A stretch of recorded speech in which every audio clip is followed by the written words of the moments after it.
वालेकुम friends, I hope so कि आप लोग खैरियत से होंगे। इस चैप्टर की वीडियो मैं अगेन अपलोड कर रही हूँ क्योंकि इस चैप्टर के क्वेश्चन नंबर 2 में जो मैंने प्रीवियसली वीडियो अपलोड की थी तो उसमें मुझसे बाय मिस्टेक एक स्टेप रह गया था और बीच में वीडियो के कहीं पे एक म्यूज़िक आ गया था जिसकी वजह से व्यूअर्स को प्रॉब्लम हो रही थी कुछ पॉइंट्स पर। सो दैट्स वाई मैं इस चैप्टर की जो फ्यू क्वेश्चन है पार्ट 1 उसकी वीडियो अगेन अपलोड कर रही हूँ। तो चलिए हम पहले अपने क्वेश्चन नंबर 1 देख लेते हैं। हमसे कहा जा रहा है इस क्वेश्चन में कि हमारे पास मास है जिसका वजन जो कि 0.1 kg है जो कि एक स्प्रिंग से अटैच हुआ हुआ है हॉरिजॉन्टली और उसका जो स्प्रिंग को स्ट्रेच किया गया है खींचा गया 20 सेंटीमीटर तक और उस पर एक फोर्स अप्लाई हो रही है 5 न्यूटन की। ठीक है जी, हमें इसमें स्प्रिंग कांस्टेंट मालूम करना है तो हम अपना डेटा बना लेते हैं। पहले हमारे पास मास है 0.1 kg। फिर हमारे पास एक्स डेट्स में जो हमारे पास स्ट्रेच हुआ है स्प्रिंग उसको हम यहाँ पर एक्स से शो कर रहे हैं, वो है 20 सेंटीमीटर और हमारे पास फिर फोर्स दी हुई है 5 न्यूटन। हम इस 20 सेंटीमीटर को जो है हम इसको ऐसा यूनिट में शिफ्ट कर लेंगे, डेट्स मीन इसको मीटर में चेंज करेंगे और हम जानते हैं कि जो है 1 मीटर वो बराबर होता है 100 सेंटीमीटर के, तो उसको हम डिवाइडेड बाय जब 100 कर लेंगे तो हमारे पास 0.2 मीटर आ जाएगा। ठीक है, अब यहाँ पे क्योंकि हमें स्प्रिंग कांस्टेंट मालूम करना था उसका फॉर्मूला देख लेते हैं।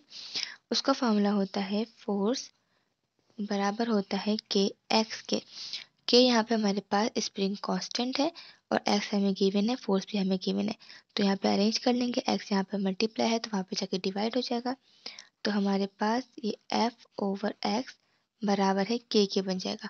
अब हम अपनी वैल्यूज पुट कर लेते हैं। फोर्स हमारे पास 5 है और एक्स हमारे पास 0.2 है। इन दोनों को जब हम डिवाइड करेंगे तो हमारे पास आ जाएगा 25। ठीक है, तो हमारे पास जो के की वैल्यू है वो आ रही है 25। हम अपने क्वेश्चन नंबर 2 की तरफ मूव करते हैं। ओके, तो व्यूअर्स इस वाले क्वेश्चन में मुझसे एक स्टेप मिस हो गया था तो इस वजह से मैं आप लोगों को क्वेश्चन दोबारा से समझा रही हूँ।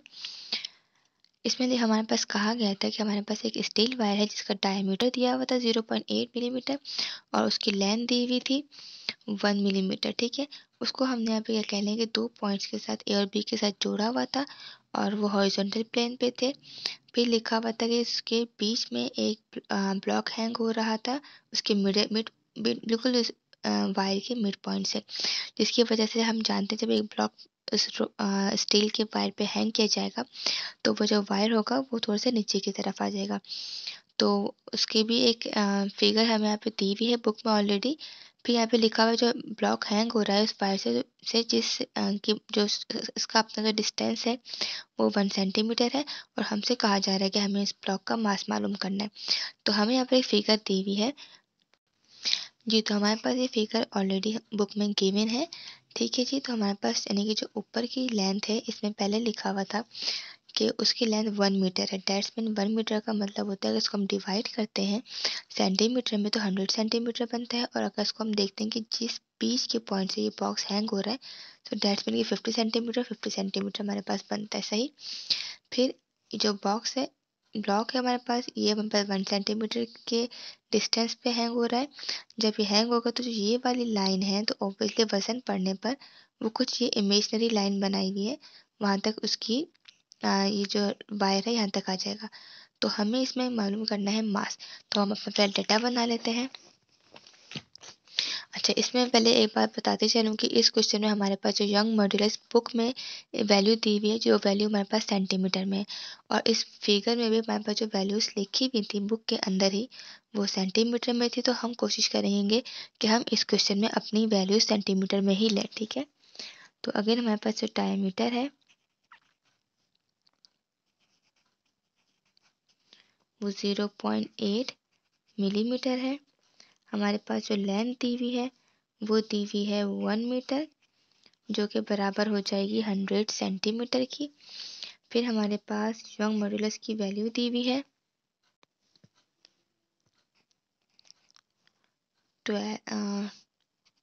2 10 की पावर 12 टाइम्स पर सेंटीमीटर। फिर हमारे पास यहाँ पर हमसे पूछा जा रहा है कि हमें मास बताना है और ग्रेविटी की वैल्यू जो कि हम इस फॉर्मूले में यूज़ करने वाले हैं वो हमारे पास ऑब्वियसली 9.8 मीटर पर सेकेंड होती है, क्योंकि हम इस क्वेश्चन में तमाम वैल्यू सेंटीमीटर में ले रहे हैं तो हम इसको 100 से मल्टीप्लाई कर देंगे।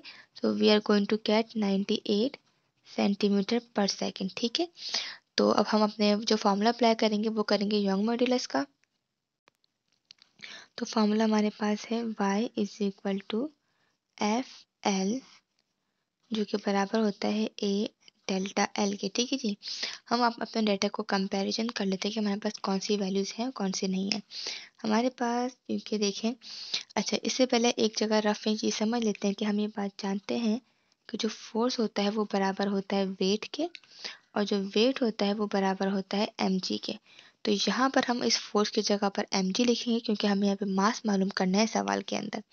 तो हमारी जो फार्मूला है कुछ इस तरह का बन जाएगा y is equal to mg l over a delta L. ठीक है जी, हमारे पास यहाँ पर एल की वैल्यू सवाल में दी हुई थी और हमें यहाँ पे एरिया और डेल्टा एल ये दो चीज़ें ऐसी जो हमें मालूम करनी है, हमें नहीं पता। तो जो एरिया का फार्मूला होता है वो होता है पाई आर स्क्वायर और डेल्टा एल का फॉर्मूला होता है L2 माइनस L1, या इसे हम L2 को TL टोटल लेंथ से माइनस L1 भी बोल सकते हैं। देखिए मर्जी पर है। तो हमारे पास यहाँ पे रेडियस नहीं है, ठीक है, हमारे पास डायमीटर है और L2 नहीं है यानी टोटल लेंथ नहीं है। तो यानी कि हमें दो चीज़ें ऐसी हैं, एरिया और सॉरी रेडियस और L2 की जो हमें खुद मालूम करना है। तो हम पहले ये मालूम कर लेते हैं। हम जानते हैं कि डायमीटर का हाफ रेडियस होता है, तो हम इस 0.28 को डिवाइडेड बाई 2 कर देंगे तो ये हमारे पास हो जाएगा 0.4 मिलीमीटर हमारे पास जो है वो हो जाएगा रेडियस। ठीक है जी, अब क्योंकि हमें सेंटीमीटर में लेना है तो हम ये बात जानते हैं कि हमारा जो होता है 1 मीटर बराबर होता है 10 सेंटीमीटर के। क्योंकि सेंटीमीटर में जाना है तो इसको हम डिवाइड कर देंगे, 1 मिलीमीटर। तो सॉरी मैंने यूनिट गलत लिख दी है यहाँ पर, ये है 1 सेंटीमीटर बराबर होता है 10 मिलीमीटर के। ठीक है जी, तो 0.14 को मैं डिवाइडेड बाय 10 कर दूंगी, 0.4 को डिवाइडेड बाय 10 तो मेरे पास आ जाएगा 0.04 सेंटीमीटर रेडियस आ जाएगा। सही, तो हमारे पास रेडियस की वैल्यू तो आ गई है जिसको मैं एरिया के वैल्यू में पुट करके निकाल सकती हूँ। अब मुझे मालूम करना है अपना L2। तो L2 के लिए मैं अपने इस फिगर की हेल्प लूँगी, क्योंकि आप यहाँ पे देख सकते हैं कि हमारे पास जो L2 से मतलब है कि जब हमने बॉक्स को हैंग किया तो जो हमारा ये वायर था उसकी जो सेकंड पोजीशन थी वो क्या बनी होगी। तो यहाँ पे हम यूज़ करेंगे पाइथागोरस थ्योरम। जी, तो पहले हम यहाँ पे एरिया मालूम कर लेते हैं। हमारे पास पाई और आर स्क्वायर होता है फॉर्मूला। तो पाई की कांस्टेंट वैल्यू होती है 3.142 और हम आर पीछे निकाल के आए हैं 0.04, इसके ऊपर स्क्वायर लगा देंगे। जब हमने इसका स्क्वायर लेके लिया तो हमारे पास आया है, हमारे पास आया है 1.6 10 की पावर -3। ठीक है जी, तो हमने अभी अब जो सिग्निफिकेंट वैल्यू है ये दोनों को मल्टीप्लाई किया तो हमारे पास आ गया 5.02 10 की पावर -3 सेंटीमीटर स्क्वायर। तो ये हमारे पास एरिया की वैल्यू आ गई है। अब हम मालूम कर लेते हैं अपनी आर की वैल्यू, एल की वैल्यू। जी, तो हमने ये वाली फिगर का इस्तेमाल करना है। हाइपोटेनस दैट्स मीन जो हमारे पास जो हमने इसके साथ ट्राइंगल कंसीडर कर लेना है, इसके हाफ पॉइंट को हमने ट्राइंगल कंसीडर कर लिया। ठीक है, तो जो 50 सेंटीमीटर वाली लाइन है दैट्स मीन हमारे पास बेस है, और जो स्ट्रेट लाइन होती है 90 डिग्री की इसको हम कहते हैं परपेंडिकुलर, और जो अपोजिट डायरेक्शन में होती है इसको हम हाइपोटेनस कहते हैं। दैट मीन हमें ये डायरेक्शन ये वाली मालूम करनी है। तो हम हाइपोटेनस वैसी का वैसे कंसीडर कर लेंगे, या इसको हम एल भी कह सकते हैं कि हम यहाँ पर एल मालूम कर रहे हैं लेंथ। रूट लगाया, परपेंडिकुलर हमारे पास यहाँ पर 1 है, 1 के ऊपर स्क्वायर लगा दिया, 10 प्लस बेस हमारे पास 50 सेंटीमीटर है, तो 50 सेंटीमीटर के ऊपर हमने स्क्वायर लगा दिया। तो हमारे पास 1 का स्क्वायर 1 रहता है और 50 का स्क्वायर हमारे पास 2500 आ गया। ठीक है, दोनों को प्लस किया हमने, तो ये 2501 हो गया। जब हमने इसका रूट निकाल लिया तो हमारे पास आ गया 50.0099, ठीक है, सेंटीमीटर। तो ये हमारे पास आया है सिंपल, अभी एक एल आ गया। तो मैंने प्रीवियस वीडियो में यहाँ पे जो कि एक चीज़ गलती ये कर दी थी कि हमने यहाँ पर जो है सिर्फ हाफली ट्रायंगल कंसीडर किया था, तो हमें इन दोनों साइड्स की वैल्यू मालूम करनी है। तो हमें करना क्या होगा कि जब हमें टोटल लेंथ मालूम करनी होगी इस L2 की, टोटल लेंथ इस L2 की मालूम करनी होगी, तो मैं इन दोनों यानी कि एक जो 50 जो 0099 है वो इस हाफ साइड का भी कंसीडर किया जाएगा और उस हाफ साइड का भी। तो डैट्स मीन को हमें 2 से मल्टीप्लाई करना होगा, ये मल्टीप्लाई बाय 2 हो जाएगा, तो हमारे पास हो जाएगा 100.0198 सेंटीमीटर। तो ये मेरे पास आया है L2, जिसकी मदद से मैं अब अपना डेल्टा L मालूम कर लूँगी। तो अब हम अपना मालूम कर लेते हैं डेल्टा L। L2 हमारे पास हो गया है 100.0198, माइनस करेंगे इसमें से 100, तो हमारे पास वैल्यू आएगी 0.0198 सेंटीमीटर। तो ये हमारे पास वैल्यू इस तरीके से आई है। तो I am again extremely sorry कि मेरी इससे गलती की वजह से आप लोग कंफ्यूज हुए हैं। अब बिल्कुल सिमिलर हमारे पास डेल्टा एल भी आ चुका है, हमारे पास एरिया भी मालूम कर चुके हैं हम अपने इस यंग मॉड्यूलस की फॉर्मूले में इसको पुट कर देंगे, जो कि हमने मालूम किया था mg, और साथ में हमारे पास यहाँ पे था L over A delta L। Arrange कर लेंगे क्योंकि हम यहाँ पे m मालूम करना है, तो ये वैल्यू डिवाइड है, वहाँ पे जाके मल्टीप्लाई हो जाएंगी, g और l यहाँ पर मल्टीप्लाई, वहाँ पे जाके डिवाइड। तो इक्वेशन हमारे पास बन जाएगी y A delta L over g L, जो कि बराबर हो जाएगा m का। अपनी वैल्यूज को हम पुट कर लेते हैं। हमारे पास यंग मॉड्यूलस था 2 10⁻12। ये हमारे पास आया था एरिया 5.02 10⁻−3। देन हम डेल्टा एल जो हमने मालूम किया है वो आया है 0.0198, और अपॉन में एरिया हमारे पास था सॉरी ठीक है सही है। उसके बाद हमारे पास जी है, जी की वैल्यू हमारे पास थी क्योंकि हमने इसको मल्टीप्लाई सेंटीमीटर में चेंज किया था, तो 980, और एल हमारे पास जो कि लेंथ थी सिंपल वो 100 थी। जब हमने उनको सॉल्व किया, ऊपर वाली वैल्यूज को जब हमने मल्टीप्लाई किया, पहले नीचे वाली वैल्यू को मल्टीप्लाई कर लेते हैं, तो ये 000 हो गया। ऊपर वाली वैल्यू को जब हमने मल्टीप्लाई किया तो हमारे पास आ रहा है 0.197 10⁹ सही। जब हमने इनको डिवाइड कर लिया आपस में, तो हमारे पास यहाँ पर आ रहा है 2028.4 ग्राम। सो आई होप कि आप को ये चीज़ समझ में आ गई होगी कि मेरी छोटी सी गलती से आप लोगों को इतनी प्रॉब्लम हुई। I am really sorry for this. Okay, हम अपने क्वेश्चन नंबर 3 की तरफ मूव करते हैं अब। ओके, इस क्वेश्चन में हमसे कहा जा रहा है कि स्टील वायर है जो कि 8 मीटर लॉन्ग है और उसका डायमीटर जो है 4 मिलीमीटर है, वो 2 रिजिड सपोर्ट्स के बीच में है। हमें ये मालूम करना है कि उनके बीच में टेंशन क्या होगी जबकि उसका टेम्परेचर अगर चेंज हो जाता है 10 सेंटीग्रेड तक। इस क्वेश्चन में हमें ऑलरेडी बुक में जो है लीनियर यानी कि अल्फा को हम लीनियर एक्सपेंशन की वैल्यू दी हुई और यंग मॉड्यूलस की वैल्यू दी हुई है। तो इस अल्फा के थ्रू हमें समझ में आता है कि जब टेम्परेचर अप डाउन होता है, तो जब भी स्टील की कोई भी मेटल रॉड होती है उसके मॉलिक्यूल्स में ये जो ना आगे पीछे होते हैं, डिस्टेंस में फ़र्क पड़ता है, जिसकी वजह से साइज़ में तब्दीली आती है। तो यहाँ पे जो हम लेंथ की वैल्यू जो कि होगी हम इस अल्फा की हेल्प से मालूम करेंगे। तो पहले हम अपना डेटा बना लेते हैं।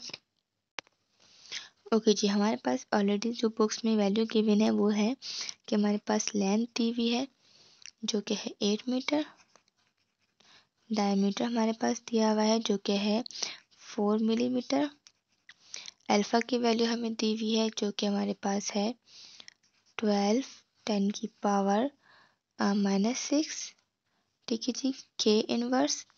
और यंग मॉडुलस हमें दिया हुआ है 2 10 की पावर 11 न्यूटन पर मीटर स्क्वायर। और हमें यहाँ पे मालूम करना है टेंशन। तो अगर मैं आपको बताते चलूँ कि जो हम देख चुके हैं कि टेंशन जो कि हमेशा फोर्स के बराबर होता है, तो दैट्स मीन्स कि मैं इसको टेंशन कहूँ या फोर्स, हमें ये मालूम करना है, ठीक है जी, फोर्स मालूम करना है। तो हम अपना सोल्यूशन सॉल्व कर लेते हैं। अगेन यहाँ पे क्योंकि यंग मॉडुलस का फॉर्मूला अप्लाई होगा, तो हम पहले ही इस डायमीटर को रेडियस में कन्वर्ट कर लेते हैं। तो divided by 4 divided by 2 is equal to 2 millimetre.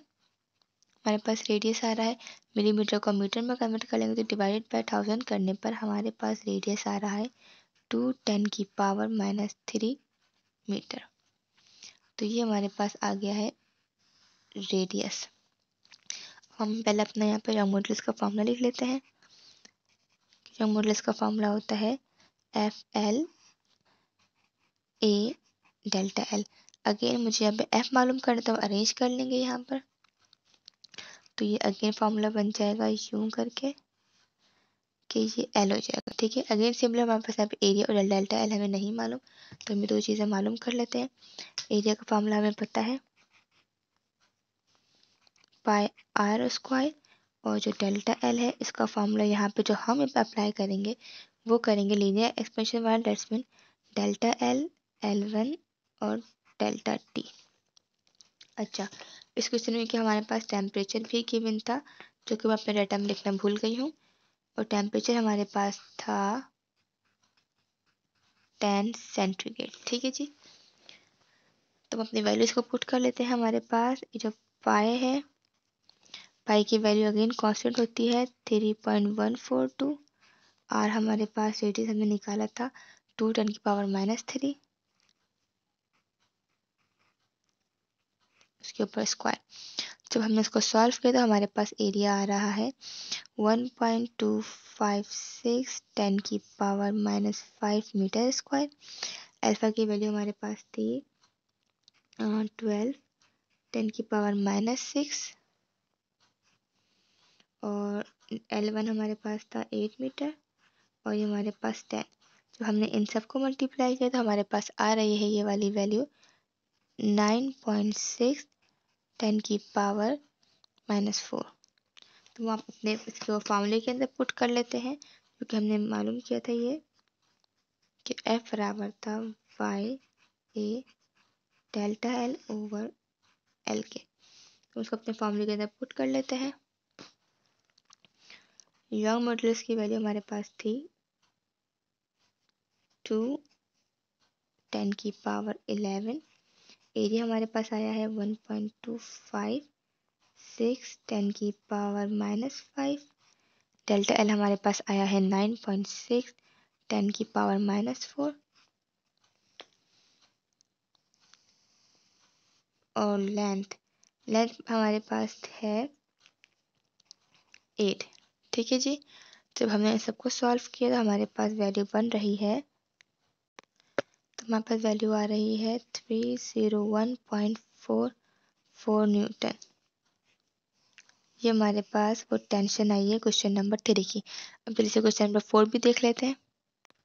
हमसे इस क्वेश्चन में कहा जा रहा है कि हमारे पास 2 kg का ऑब्जेक्ट है जो कि कॉपर वायर के साथ जुड़ा हुआ है, जिसके जो लेंथ है वो 2.5 है, डायमीटर 0.6 मिलीमीटर है।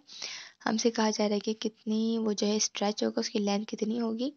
तो उस पर फोर्स अप्लाई किया जाएगा, जिसके जो ऑब्जेक्ट का मास है वो 2 किलोग्राम है, और यंग मॉडुलस जो कॉपर की हमें वो वैल्यू दी हुई है। तो हम अपना डेटा बना लेते हैं जी। तो हमारे पास इस सवाल में मास दिया हुआ था जो कि था 2 kg।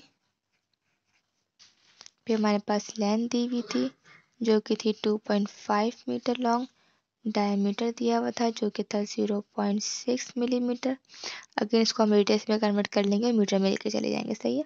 यंग मॉडुलस हमें दिया हुआ था 12.5 10 की पावर 10 न्यूटन पर मीटर स्क्वायर था। देन हमारे पास यहाँ पे ग्रेविटी जो कि कांस्टेंट होती है हमेशा 9.8 मीटर पर सेकंड स्क्वायर। जी, तो हमें यहाँ पे मालूम करना है कि हमारे पास चेंज इन लेंथ जब वो स्ट्रेच हो जाएगा तो वो क्या होगा। सही, तो पहले तो हम यहाँ पे डायमीटर को कन्वर्ट करते हैं रेडियस के अंदर, तो डिवाइडेड बाय 2 कर लेंगे, तो 0.6 डिवाइडेड बाय 2 तो हमारे पास ये हो गया 0.3 मिलीमीटर। मिलीमीटर को जब हम डिवाइडेड बाय 1000 करेंगे मीटर में कन्वर्ट करने के लिए, तो हमारे पास जो रेडियस है वो आ जाएगा 3 10⁻⁻⁴ मीटर। ठीक है जी, तो ये हमारे पास आ गया है रेडियस। अब हम अपनी वैल्यूज को पुट कर लेंगे और मालूम कर लेंगे अपनी डेल्टा एल मालूम कर लेंगे। अगेन यहाँ पे यंग मॉडुलस अप्लाई होगा जो कि बराबर होता है FL/A डेल्टा एल के। डेल्टा एल मालूम करने इसको अरेंज कर लेंगे हम। ठीक है, मगर उससे पहले एक चीज़ बताते चलें कि हम यहाँ पे इस क्वेश्चन में फोर्स गिवन नहीं था, और हम ये बात जानते हैं कि जो फोर्स होता है वो बराबर होता है W के, और W बराबर होता है mg के। तो मैं यहाँ पे इस फोर्स की जगह पर mg लिख के इसको यूज़ करेंगे। ठीक है, तो फोर हमारी इक्वेशन क्या बन जाएगी जब हम अरेंज कर लेंगे, तो y is equal to mg L over A delta L. सही, अब उसको हम अपनी वैल्यूज को पुट करते हैं और अपने आंसर मालूम कर लेते हैं। हमारे पास यहाँ पे यंग मॉड्यूलस से पहले हम यहाँ पर एरिया मालूम कर लेते हैं अपना। अगेन पाई आर स्क्वायर, पाई की वैल्यू कांस्टेंट 3.142, आर की हम निकाल चुके हैं 3 10⁻⁻⁴ का स्क्वायर। ठीक है, जब इसको हमने सॉल्व किया 4 को 2 से मल्टीप्लाई कर देंगे तो ये 8 हो जाएगा, और 3 का स्क्वायर 9 होता है, तो 3.142, तो ये 9 10 की पावर हमारे पास आ गया है 8 माइनस का 8। ठीक है जी, तो हम जब इन सिग्निफिकेंट वैल्यूज को आपस में मल्टीप्लाई कर देंगे तो हमारे पास जो एरिया है वो आ जाएगा 2.82 10⁻⁻⁷ मीटर स्क्वायर। ठीक है, अब हम अपने डेल्टा एल के फॉर्मूले में वैल्यू में इसको पुट कर लेते हैं, हम अरेंज कर लेंगे, तो ये हो जाएगा mg L ओवर y और a। तो मास हमारे पास यहाँ पे था 2, ग्रेविटी 9.8, और लेंथ हमारे पास 2.5, और यंग मॉडुलस की वैल्यू हमारे पास थी 1.25 10⁻10, और हमारे पास जो एरिया है वो आ गया था 2.82 10⁻⁷। जब ये सब कुछ सॉल्व कर ले तो हमारे पास डेल्टा एल आ रहा है 1.39 10⁻⁻3 मीटर। तो ये हमारे पास एट द एंड इसका आंसर आ गया है। आई होप सो कि आप लोगों को समझ में आ गया होगा। अगेन मैं आप लोगों से माफ़ी चाहती हूँ, माजरत चाहती हूँ कि एक गलती की वजह से आप लोगों को प्रॉब्लम हुई, और अगेन थैंक यू मेरी गलती को निशानदेही करने के लिए। और बस आप लोगों को आई होप कि समझ में आया होगा। ठीक है, अपना ख्याल रखिएगा। अल्लाह हाफिज़।